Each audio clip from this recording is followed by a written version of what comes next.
Hello, welcome back. My name is Evelyn, and here we have Evie's Brew and gluten-free baked goods, where you get to see my experiments and what new baked good I'm making. And today we are doing a gluten-free lemon blueberry poppy seed scones. It's a mouthful, but hopefully they're a mouthful when you take a bite. Okay, so we have all of our ingredients. We have two different flours: gluten-free flour, almond flour, baking powder, baking soda, buttermilk, blueberries, lemon, honey, Rocky, and our poppy seeds, salt, eggs, and vanilla extract. I think that's everything. Nope, forgetting the butter. But the butter, you want to keep it cold, so that's why I still have it in the refrigerator for this specific recipe. Cold butter is the way to go. So we got our flours. So we're going to do 2 cups of gluten-free flour. This was 1 cup. And then half a cup of almond flour. So again, as I mentioned in other videos, the almond flour just helps give it a different texture and that kind of fluffy effect. And let's go ahead and do another cup of our gluten-free flour. There we go. Perfect. We're going to get our lemons and we're going to use some lemon zest, and we're going to really use our fingers to help the lemon zest really penetrate into the flour. Okay, so now I had already added the baking soda and baking powder, 1 teaspoon each.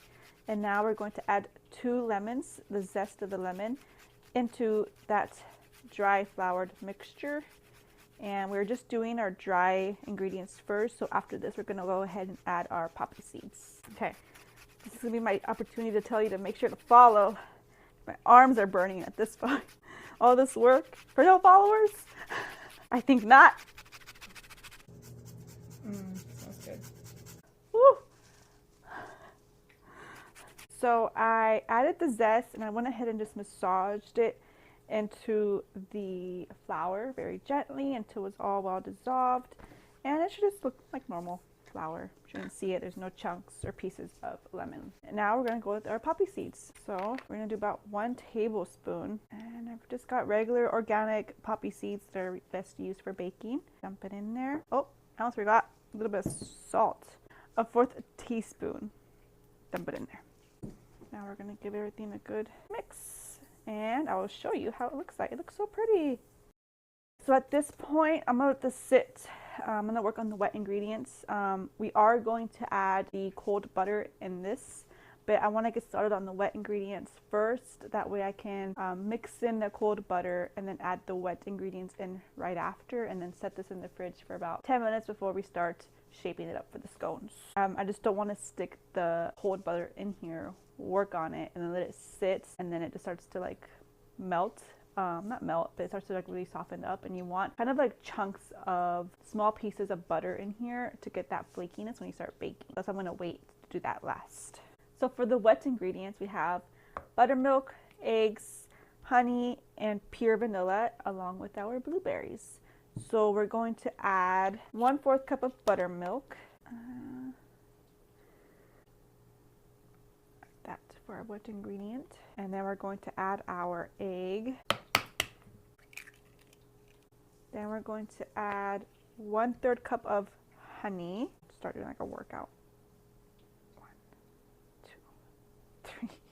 And you might be asking why honey and not sugar. And as I've explained in my other video, and I will continue to explain, is that I try to live a low refined sugar diet. A lot of sugar makes me react. I literally get like allergic reactions.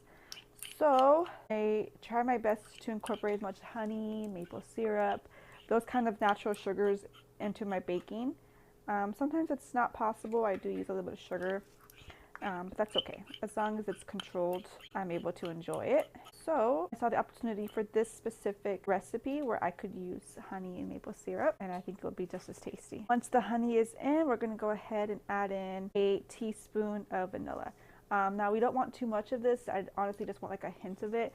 I feel like we have a lot of flavors going on already between blueberries, buttermilk, honey, lemon. I'm going to make a glaze for this. So you're going to have some maple syrup and some sugar. And so I just feel like a hint of honey is just really going to bring everything together. So we don't really need too much of it. And then we're going to go ahead and whisk all of this up for our wet ingredients.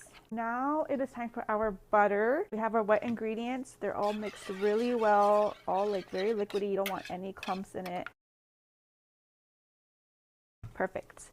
Butter, about 8 tablespoons. That looks about 8 tablespoons. I just kind of eyed it. But with this, you want it really cold because you're gonna massage it into your flour by hand, and you want the heat of your hand to be the one kind of melting it. But again, we don't want it completely melted or mixed in. We do want like little chunks or pieces of butter in our flour to kind of give that flakiness as it bakes, because butter is perfect for that. So I'm just kind of cubing these and then doing like another cubed effect here so that it's easy to like just mix into my butter. So our cubed little pieces of butter are in, and now I know it's kind of hard to see, but we're really just gonna start massaging it in.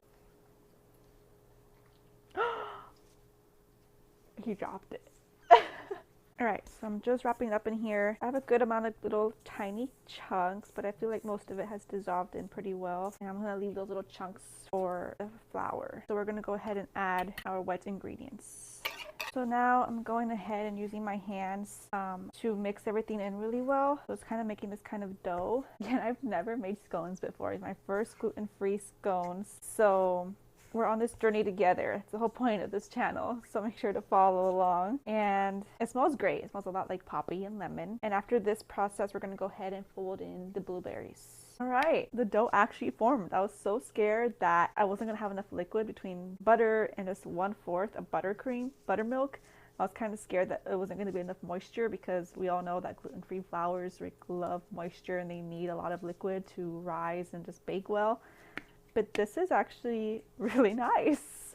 So I'm gonna go ahead and make a little like hole for it and fold in the blueberries, and then I'm gonna stick this in the fridge for, I don't know, 10 minutes just to let it make sure it binds well together. And then I'm gonna turn on the oven at 400 degrees. So this will be a good time to do that.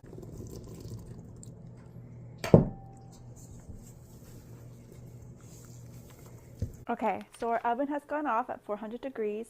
So during that time, the dough has been in the fridge for about 5-10 minutes, and we're going to go ahead and work it.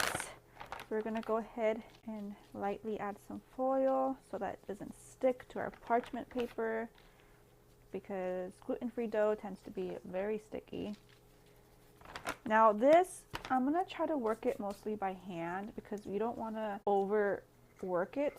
We want it to hold that the butter. That's what's going to add the flakiness. So if we keep working it with our hands too much, it's gonna further melt, and we just don't want that. So we're just going to add another parchment paper, and we're just going to start flattening it with our hands.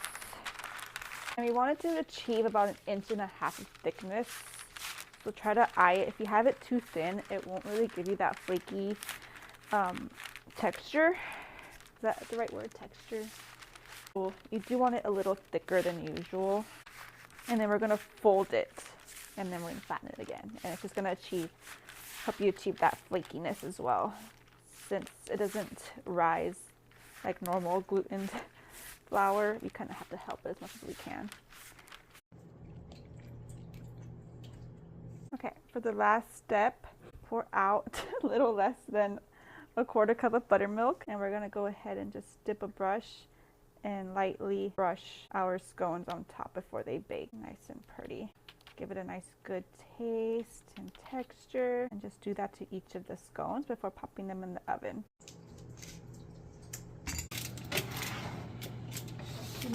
Alrighty, the scones have come out of the oven, and I think they look really good. I think they baked really well, but I'm going to leave them on the baking sheet next to the window so they can cool down and still bake a little bit while they're on the sheet. But I love the color. I feel like I could have made them a little thicker, but it would have taken a little longer to cook them or to bake them. But this only took about 18 minutes in the oven at 400 degrees, and I am actually really happy with the rise it gave. So we'll do a taste test once they cool down a little bit. But for now, we're going to work on the glaze. So we have some powdered sugar, vanilla, maple syrup, and some butter. We're going to mix that up to make a nice pretty glaze. So I went ahead and melted about 6 tablespoons of butter, which roughly comes out to be almost a third cup of butter, melted butter. We're gonna pour that in. I'm gonna pour in about 4 tablespoons of maple syrup, and then 1 teaspoon of vanilla. So for measurement purposes, about 4 tablespoons of maple syrup. It's close to about 1/4 maple syrup, to make it easy for you guys. And then I'm gonna go ahead and throw in the vanilla, and we're gonna just mix that on its own and let it mix really well before putting in the powdered sugar. Or mix the wet ingredients. You're gonna go ahead and put about 1/8, a little less than 1/4 cup, or 1/4 cup of powdered sugar. Again, very minimal. Try not to use too much refined sugars. I'm just gonna like drizzle it in there little by little. These are the baked results, and despite being on the thinner side, they're still really good. I'm gonna fluff them up next time, but this recipe is definitely worth it. Thanks for watching.